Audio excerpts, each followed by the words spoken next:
Hey, welcome back to the channel. This is part 2 of a Q&A video that I started last week. I really enjoyed it, going through answering your questions. I'm going to be doing the same again this week. I've timestamped all the questions below.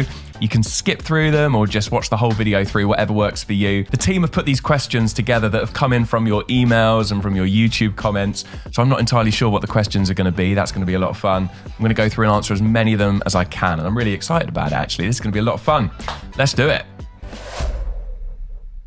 Rebecca, can you briefly explain why the circle of fifths are so useful? How can I practice using the circle of fifths? Okay, lots of people like the circle of fifths on this channel. I've seen this before. Sometimes when I've done a video on this, the videos have done really well because I think people are really interested in what the circle of fifths actually kind of is as a concept. Okay, super quick.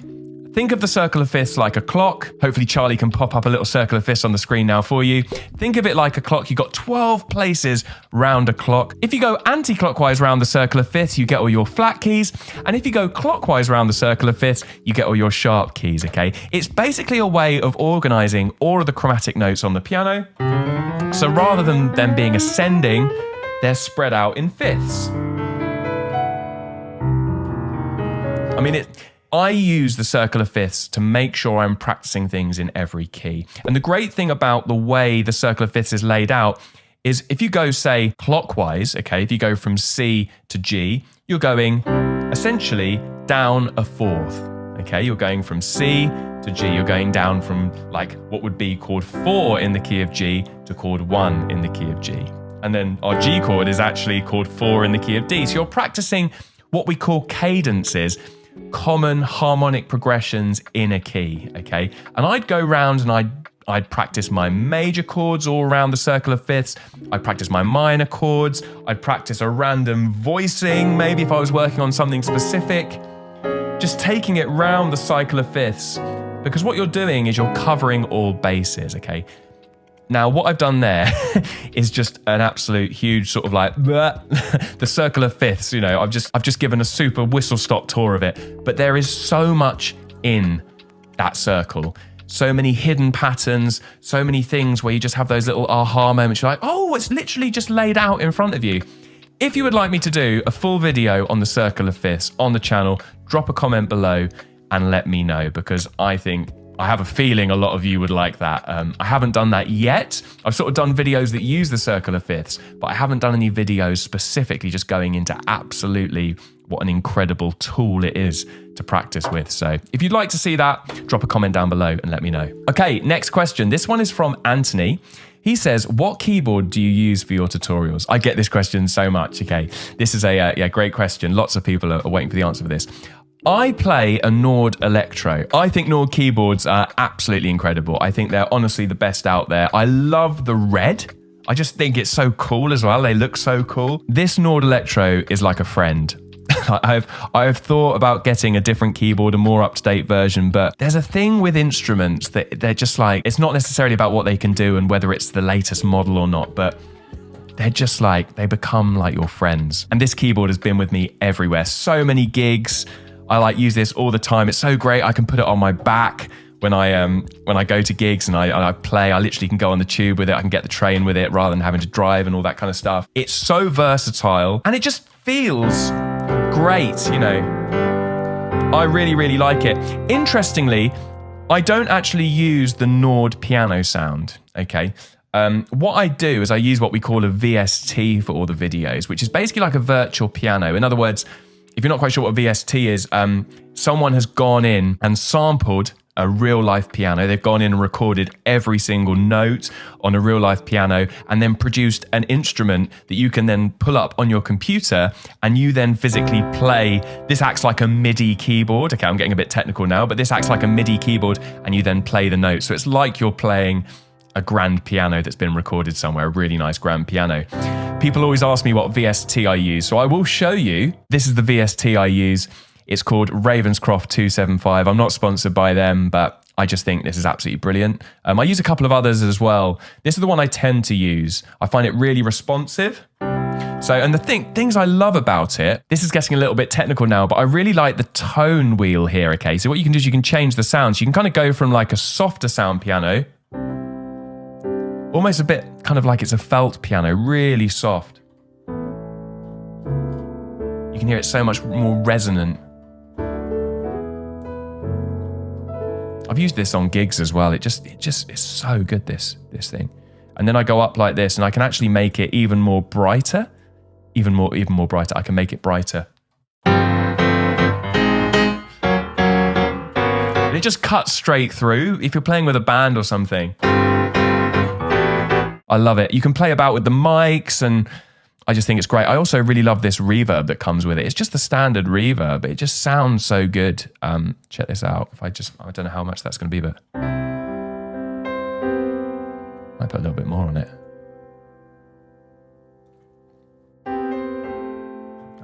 Bit too much there. Bit too much reverb.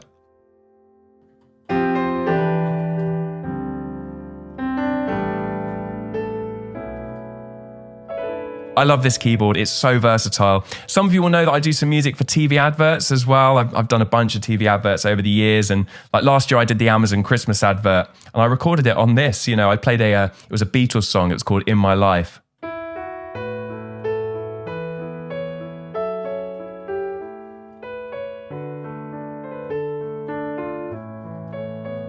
You know, this keyboard has just gone with me everywhere. Gigs, TV, it just does it all, and it's like a friend. Oh dear, that's a bit sad, isn't it? Is that sad? I don't know, maybe. Okay, this one's from Joseph Stabile. Stabile? Maybe? I don't know. I don't know how to pronounce that. Sorry, Joseph. He says, Adam, here is my question. What should my practice routine be? Short, sweet question, but possibly the most complex question so far. What should your practice routine be? I do have to ask a follow-up question, which is what do you want to be able to do? Because if you're someone who wants to be able to sit down and play classical pieces from the sheet music, I'm going to say very different things to if you want to jam in a funk band compared to if you want to accompany a singer. All of those things have very different practice routines. It's not to say they're all like completely mutually exclusive, but start by thinking about what you want to achieve and make sure that actually the things you are practicing are helping you to get there. In other words, if you want to be able to play songs with a singer, make sure you're working on accompaniment patterns and songs that you could potentially play. What I would say about practice is that I'm a big fan of what I call the 360-degree practice method, which is where everything you practice in a session sort of, it feeds off each other.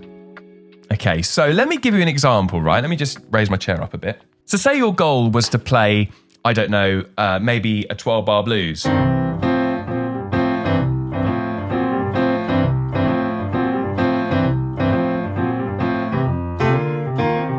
Something like that. You want to get into blues piano playing. Okay, I want to get into blues piano playing. We want to practice 12-bar blues. Right. How do I make sure that everything in my practice routine aligns with that goal? I need to warm up on some technique, okay? I need to get my fingers moving on the piano when I kickstart my routine. So rather than doing, I don't know, major scales flying up and down the keyboard, let's not do that. Let's practice the blues scale in time with a drum groove. Okay, so what is the blues scale? Well, it's this. So let's see if I can now practice that. I might set a drum groove going and...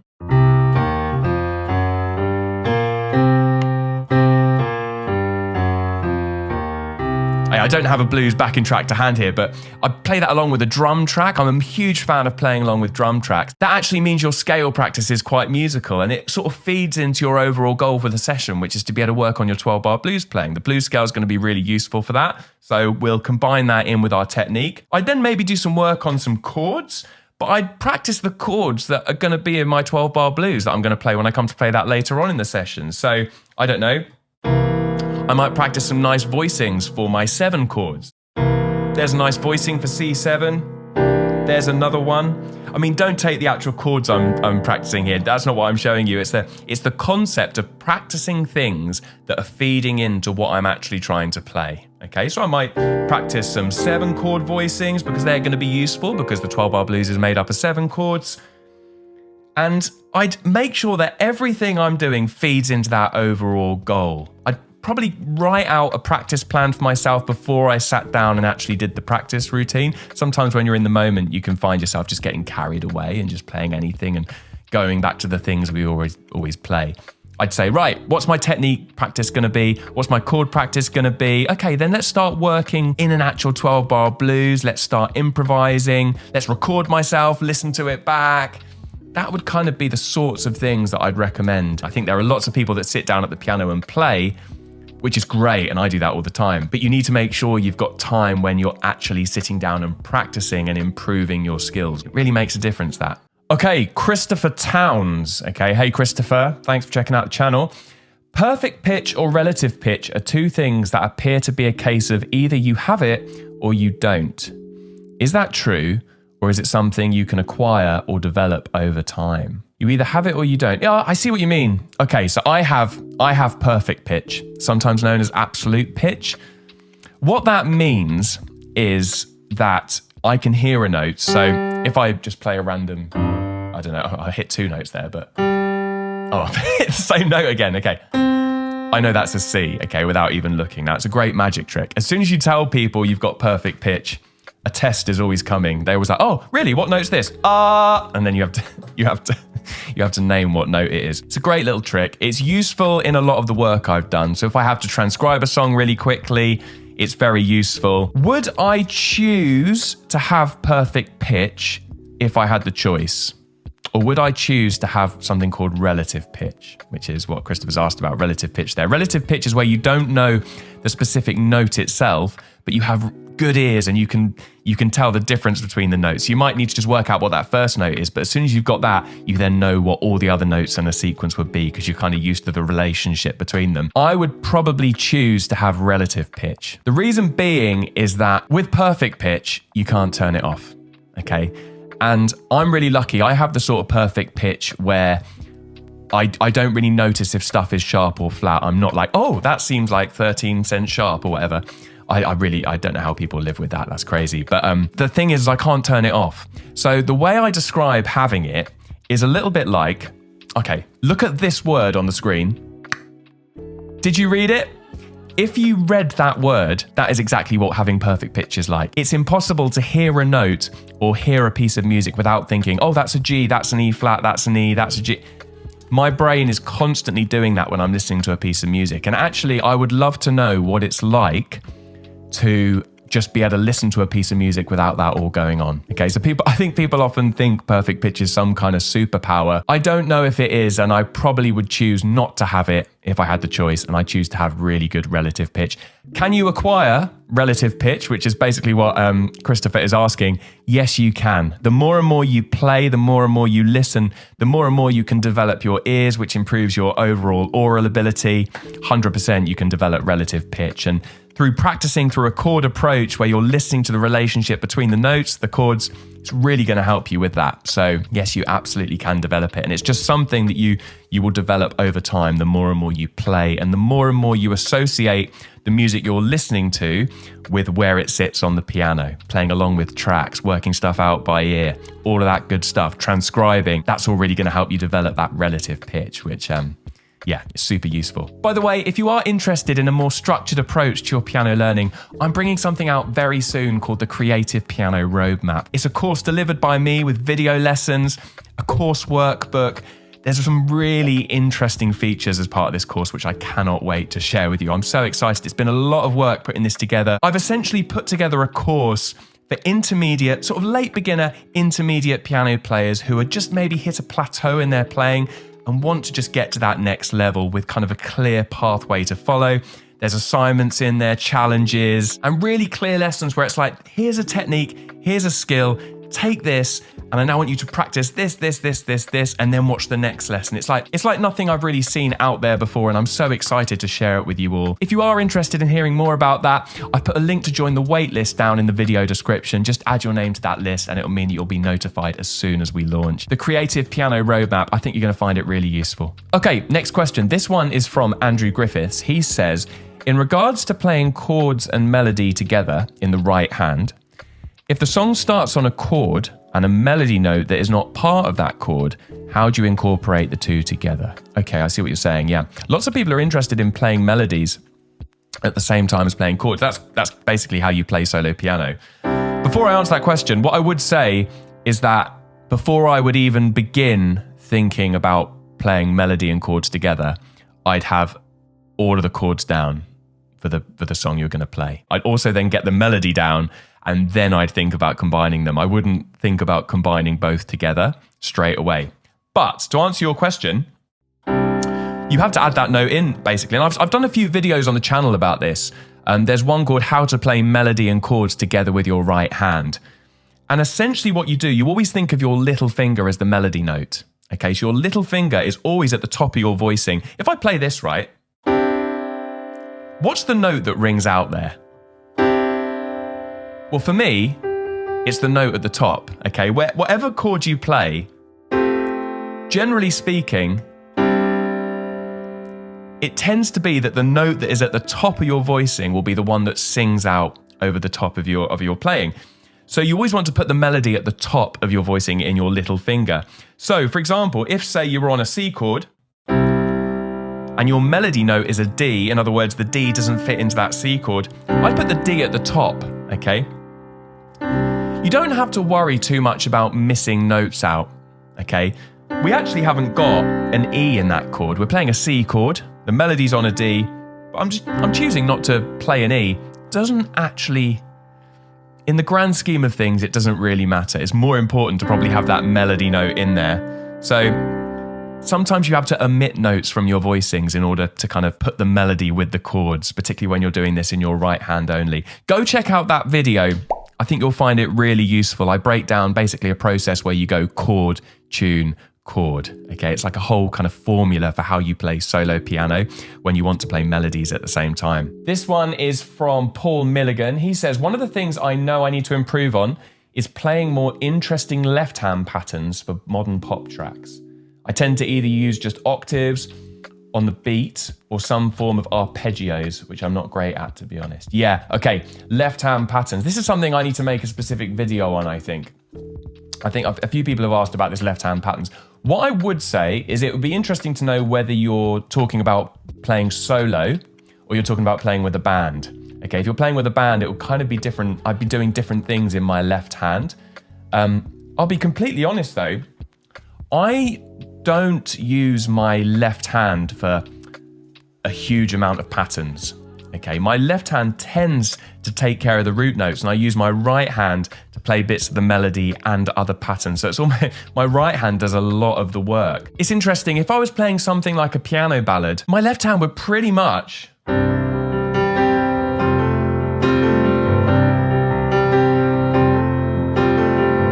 can see what's going on there. My right hand is actually providing a lot of the rhythm, and my left hand is just kind of taking care of business, taking care of the low end, the bass notes.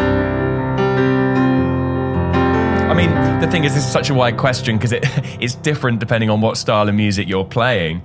But you can see there, it's really just playing the root notes using octaves, occasional little ghost notes. What I don't tend to do a lot of is where I might play a repeated pattern in my left hand, where I might do something like a... I don't tend to do a lot of that kind of stuff where my left hand's being really busy. I leave my right hand to do that, actually, particularly when I'm playing solo and in a band. If I was playing a piano ballad, if I was playing solo and I was playing something a little bit more funky, if I was playing something a little bit more groovy, my left hand would be functioning a little bit like a bass player. And bass players, when they play in bands, they don't really play chords, they play single notes. And I really think of my left hand like a bass player. And I guess my right hand would be like the guitarist, like playing little grooves. And that's kind of whether I'm doing solo or in a band, to be honest. I mean, the thing is, this is quite an open question because it really does depend what style of music you're playing. It's very varied. Yeah, I hope that vaguely helps. I think what I need to do is create a video on specific left-hand patterns. I think people would find that really, really useful. If you find that useful, drop a comment down below, let me know. Anne Goodwin says, how do you go from being an accomplished pianist who can play pieces from conservatory grade 10 books? I didn't even know they went up to grade 10. I only did grade 8. I did very badly at grade 8. Very, very badly. I think I passed it by like 1 mark.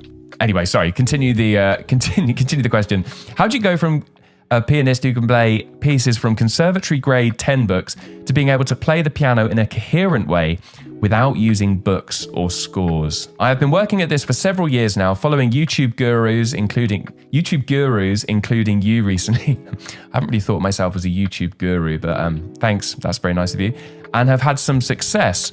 But it continues to be very painful and slow. Massive question there, and it kind of sums up what I'm trying to do here on the channel. I know there are lots of people who play from sheet music on this channel, okay? And you want to get away from the sheet music, you want to get more free, and you want to kind of just be able to just have that confidence and freedom to play what you want to play without having to have that score in front of you. The thing is, you simply have to put the sheet music away and in some ways, go back to being a bit of a beginner again and learning music with a slightly different mindset. What do I mean by that? Well, when you learn to play from sheet music, all of the answers are in front of you. Go back to relearning music. Start with some of the videos on this channel, like some of the chord-based ones, like, I don't know, how to improvise with chords in 8 steps. That's a great video to start with. I think that was one of the first videos I did. Or the chord charts 101, how to play from chord charts. And just begin to start playing with a chord-based approach. You will find that you have to go back to making mistakes again, and the music you're playing will probably initially sound a lot more basic than what you're used to playing. Okay, because obviously if you've got up to grade 10, which is like that's very impressive, you'll be used to be playing intricate pieces of music and all that kind of thing. But actually you're only getting half the picture there because you're not able to be creative with that music, okay? If you learn by a chord-based approach, you're so much more in control of everything you're playing, and you're going to begin to start processing music in a different way. You're going to be using your ears a lot more than your eyes. Sheet music really does. I mean, I know lots of people say, you know, you've got to develop really good ears as a musician, but you have to have really good ears if you want to be able to play by ear. Okay, does that make sense? So I would begin by just get that sheet music away, put it away, okay? Think, right, for a whole week, I'm not going to touch the sheet music and I'm going to go back to being a beginner. I'm not going to be afraid to make any mistakes. Some of the stuff I might play initially might not sound kind of level I'm used to playing, but what I'm doing here is I'm relearning music from the ground up. I'm taking a chord-based approach. I'm able to now go through a chord sequence, download, I don't know, a chord chart off the internet, go through and play it with really great rhythm.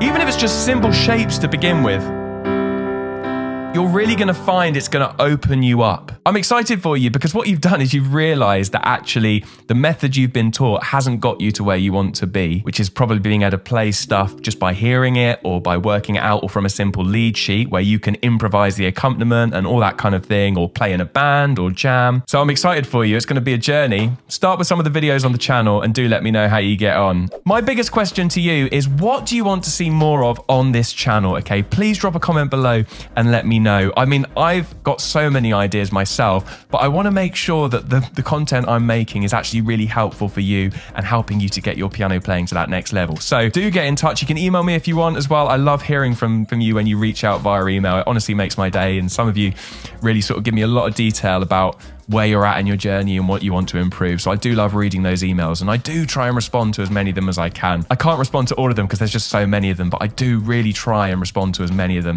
as I can. So do get in touch. It's so great to hear from you. Thanks for watching this video. I'll be back next week with another piano tutorial. Check out this video if you haven't done already. I think you'll really like that one. Thanks for watching, and I'll see you in the next video.